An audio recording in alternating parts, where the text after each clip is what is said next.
Is this part of the same video or another video? Different video. Okay, cool. 1, 2, 3, 4. All right, Fermín Núñez here, executive chef at Suerte in Austin, Texas. Today we're gonna be making some enfrijoladas. Super easy, super simple.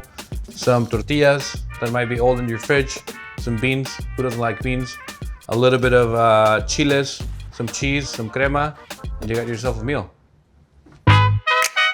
The trick to really good enfrijoladas is in the beans. And if you want enfrijoladas today, you have to start last night. The first thing is we're gonna soak these beans, soak them overnight. Well, obviously we're cheating and that's gonna be fine.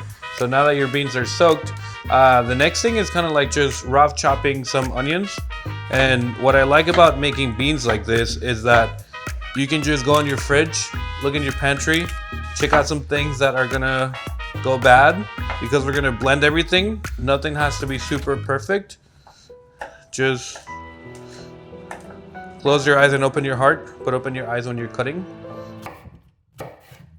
Some of the things that I think make Mexican beans Mexican and like the most interesting and flavorful is two things. On my left, avocado leaf. Avocado leaf to me is like the Mexican bay leaf. It has a lot of licorice, anise flavors, notes to it that are gonna set your beans apart from any other beans that you'll make. And then the other one is epazote. This one you wanna get fresh, the fresher the better. To me it tastes like and smells like black pepper, cilantro, and a little bit of parsley. This is the ingredients that you never tell people and you always keep in your back pocket. For the chiles, I'm gonna use some morita, which are gonna be a little bit smoky and a little bit spicier, and some pasilla, which are gonna have more of like a prune, sweet notes to it. And for these ones, I'm just gonna lightly take the top off and try to get most of the seeds out. And then for the morita, I'm just gonna leave it whole. That's just gonna give me that kick of flavor. Next, we're gonna start cooking our beans. In our pot, we're gonna start sweating our onions, our avocado leaves, and our chiles. Obviously the beans, a little bit of water. Throwing our epazote at the end, cover, set it and forget it.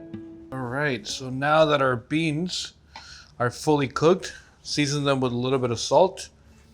We're gonna take those avocado leaves. So pretty much just like when you're using bay leaf, you make a tomato sauce, you wanna take that bay leaf out. We're gonna do the same with the avocado leaf. You know, people always ask, like, how do you know when the beans are done? You just try them. You try the bean. If it's chewy, then it's not done. If it's smooth, it's done.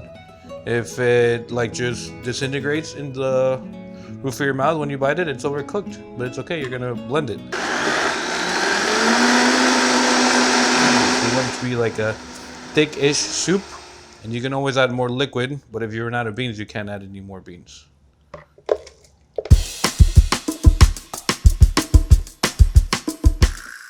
Refrying to me is one of the most exciting techniques about Mexican cooking, where you take a sauce that you might have already cooked for a little bit and then you blend all the ingredients together and then you pour it over a hot oiled pan, and then it reduces even more. So it concentrates all the flavors that are already in there and it kind of like caramelizes the sauce and gives it another layer of depth that it's unlike any other cooking technique seen outside of Mexican cooking. Can I go now? Yeah. Cool. All right, so now our beans have been cooking for about 5-ish minutes.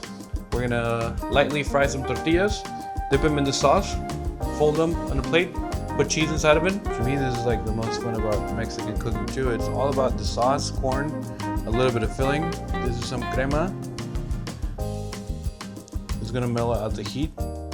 Some very thinly shaved white onions. Growing up, we always would have enchiladas, and those to me, I was a very picky eater as a kid, and those to me were really spicy.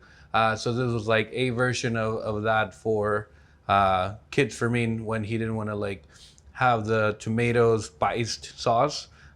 Beans and crema and cheese was always the way to go for me. And now as a grown up, I'm really excited to make these.